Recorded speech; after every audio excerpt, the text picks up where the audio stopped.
Hello, everyone. Welcome back to the Sports Fall Jersey. Joe Archino back here, and obviously Super Bowl 51. It's in the books now as gut-wrenching a loss as there has ever been in NFL history.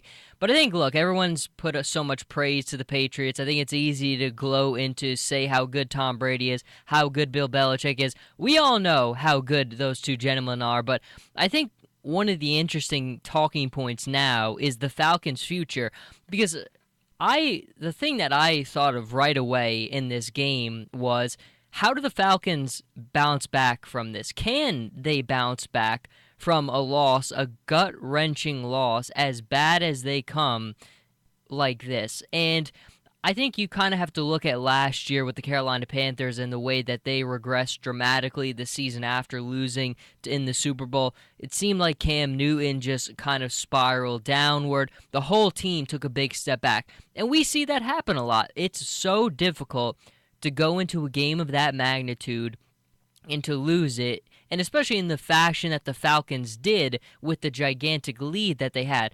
But I do think in also using that comparison with Matt Ryan and Cam Newton, there's still a lot of questions about his maturity, even when they were in that Super Bowl, and then certainly after the way he reacted after the loss, that raised a lot of questions about his maturity level. Matt Ryan, you've never really had those same problems or those same doubts, and I think because of that, he'll be able to walk away from this.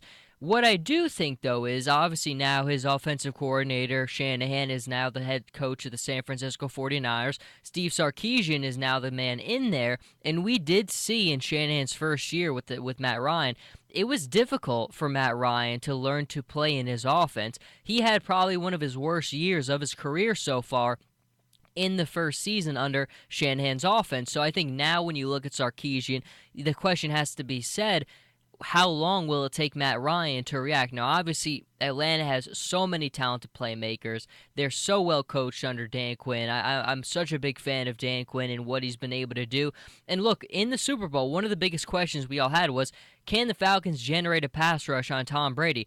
Now, was it the greatest pass rush in the world? No, it wasn't. But did they get to Tom Brady enough to win? They did. I think, look, you always want to try to get to Brady more, but if you told me that if you showed me the numbers, just the numbers alone, and said that's what the Falcons were able to do against Brady, I could walk away with that happy, with the way that historically Tom Brady and his offensive line has been able to protect him in games like this. But again, we're not here to discuss how gut-wrenching a loss it was. We're here to talk about if the Falcons will be able to recover from that loss. And I think more than anything, it'll really show you how the mental toughness of that team, because again, it's going to be extraordinarily difficult for them to go back there and start after what they had. They had that game. It was theirs for the taking. Now, I had the Patriots winning that game. I liked Matt Ryan a lot. I really liked Atlanta. I kind of was second-guessing myself, really up until an hour until game time, but my kind of rule is you don't bet against the great ones when it matters most. In the NBA, in the NFL, in the MLB, you name it, that rule applies to all of the major sports. And that's why, to me, I had to go with Tom Brady in that game. But I think more than anything, I mean, of course, look, you don't need to be a football expert to understand that the Falcons had that one and they just let it get away from them. But to me, the most important thing is just about if the Falcons can move on. I do think that they will be able to. If it wasn't for the maturity of Matt Ryan, I'm not sure if another quarterback would be able to. But Matt Ryan is a total pro. He will be fine. He will be ready. And I think at some point, the Falcons are going to be able to put it behind them and be able to move on.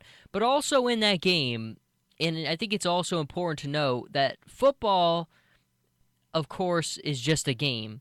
At the end of the day, life is much bigger than football, and that's something that the Falcons understand very well. And I give Atlanta so much credit, and Dan Quinn, just the day before the Super Bowl, won the 2016 Salute to Service Award for his work helping to honor our military and helping them in every capacity. And in the Super Bowl and in the regular season, the Falcons, every player on the Falcons dedicated their game, dedicated their season to a fallen service member in the game, in the Super Bowl. That trend continued, and to me, that's one of the reasons why it was so difficult also to pick against the Falcons, because I believed so much in that message. And funny enough, I actually didn't even realize that or read about this story until after the Super Bowl, but I found it just amazing that the Falcons continued this dedication, and it shows you why Dan Quinn was able to win the Salute to Service Award.